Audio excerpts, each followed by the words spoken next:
With us now, NBC's Priya Sridhar along the border in El Paso, Texas, and Alan Orr, an immigration attorney and past president of the American Immigration Lawyers Association. So, Priya, what's the weekend looked like there where you are, and what can we expect going forward?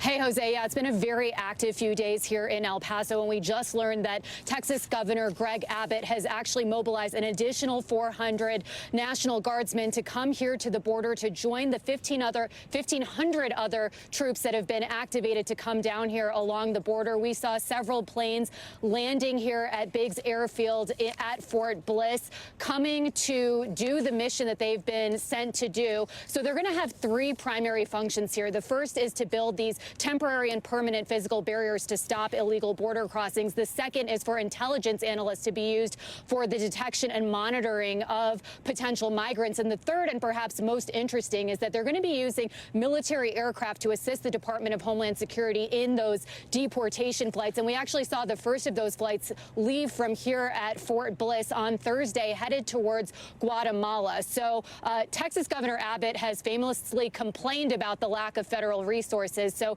he has now praised the Trump administration for this new troop surge along the border, Jose. Priya Sridhar, I thank you very much. So, Alan, President Trump set a whole new set of immigration rules starting on day one with his executive orders. What are some of those major changes? Well, I think mostly it's the production. And that's what we're seeing now is this armed forces at the border to really scare people, because it's not something that you can do by executive orders. As we already saw, the birthright citizenship has failed. Many of the orders are drafted poorly. They're not written well with an understanding of the law. And so there's conflicts within them, and they're not clear, much like with Mark Rubio's statement last night about saying they would stop issuing visas in Colombia to followers of the president and his family and otherwise. So that inconcise and imprecision shows you the novice language that's being instituted at doing the border.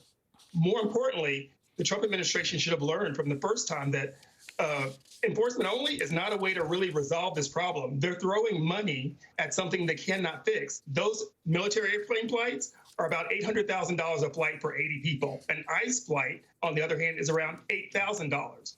So as we mobilize and move military forces from readiness from real threats, we're sort of showing a focus on just this production of saying we're really doing something. And what we learned from family separation is this will not deter individuals to come to the border.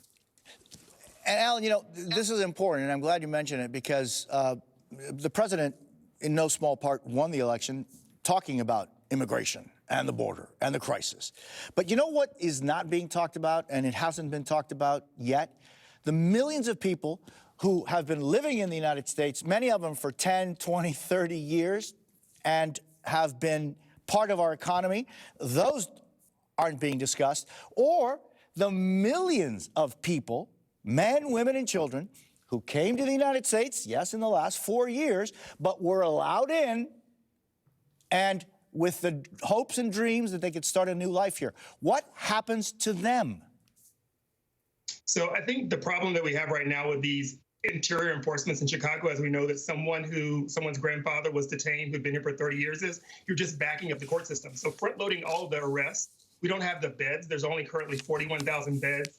Tom Homan has asked for an extra 100,000 beds. Unfortunately, he didn't ask for that in numbers. So that's probably around, $30,000 to $40,000 a bed of cost to just hold people while they go through the removal process, which, as you know, takes 2 to 3 years. So we really aren't removing people. What we're doing is building up a system of prisons, which is basically a cash grab for companies, right? Private prisons are a big money grab. And I think AOC had it right on the floor. The people who are going to benefit most from this interior enforcement are prisons and companies that serve them. Alan Orr, always a pleasure to see you. I thank you.